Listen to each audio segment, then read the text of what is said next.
দীর্ঘ ৩৫ বছরের অপেক্ষার পর অনুষ্ঠিত হতে যাচ্ছে চট্টগ্রাম বিশ্ববিদ্যালয় কেন্দ্রীয় ছাত্র সংসদ বা চাকসু নির্বাচন। আগামী ১২ই অক্টোবর অনুষ্ঠিত হবে ভোট গ্রহণ।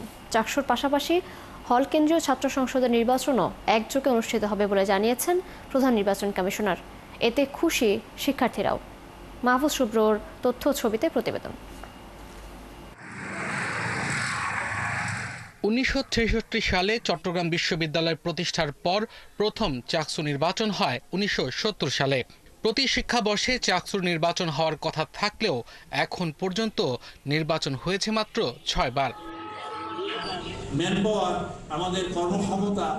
১৯৯০ সালে ষষ্ঠ চাকসু নির্বাচনের পর শিক্ষার্থীদের দাবির মুখে বৃহস্পতিবার সপ্তম চাকসু নির্বাচনের তফসিল ঘোষণা করেন নির্বাচন কমিশনার অধ্যাপক মনির উদ্দিন। ১২ই অক্টোবর ছাত্র সংসদের ভোট গ্রহণের খবরে খুশি শিক্ষার্থীরা।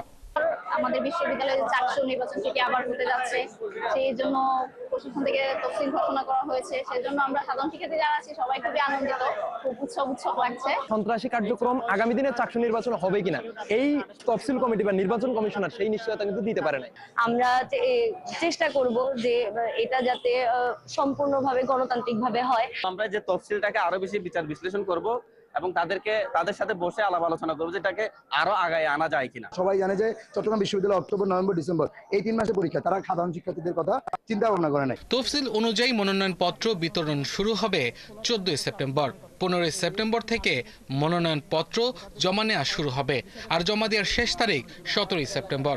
যে কোনো ষড়যন্ত্রের মোকাবেলা করে যেন যৌক্তিক সময়ে নির্বাচন সম্পন্ন করে, এজন্য আমরা প্রশাসন সহ সকল ছাত্র সংগঠন এবং শিক্ষার্থী সহ সবার প্রতি আমরা আহ্বান। আমরা প্রশাসনের ইচ্ছা নিয়ে যথেষ্ট সন্দিহান। প্রশাসন আসলে কি অন্তর থেকে আন্তরিক হয়ে এই নির্বাচন চাচ্ছে নাকি একটা লোক দেখানো ইলেকশনের আয়োজন করতে চাচ্ছে?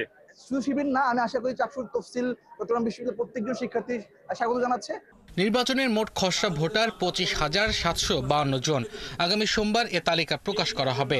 এরপর আগামী ৪ সেপ্টেম্বর পর্যন্ত ভোটার তালিকার বিষয়ে আপত্তি জানানো যাবে। পরে ১১ সেপ্টেম্বর চূড়ান্ত ভোটার তালিকা প্রকাশ করা হবে। প্রার্থীদের প্রাথমিক তালিকা প্রকাশ করার পরে অনেকের আপত্তি থাকবে, প্রার্থীতা বাতিল হতে পারে, এবং প্রার্থীতা বাতিল হলে তারা আবার সেই প্রার্থীতার ব্যাপারে অ্যাপিল করবে। সেই অ্যাপিল আবার রিজলভ করার জন্য আমরা অ্যাপিলেট বোর্ড করব। সেই বোর্ড যেই রেজাল্ট দেবে সেটি আমাদের মেনে চলতে হবে। মনোনয়নপত্র যাচাই বাছাই শুরু হবে ১৮ই সেপ্টেম্বর। এরপর ২১ সেপ্টেম্বর প্রাথমিক তালিকা প্রকাশ করা হবে। প্রার্থীদের চূড়ান্ত তালিকা প্রকাশ হবে ২৫শে সেপ্টেম্বর। আব্দুল আল মামুন, ৭১।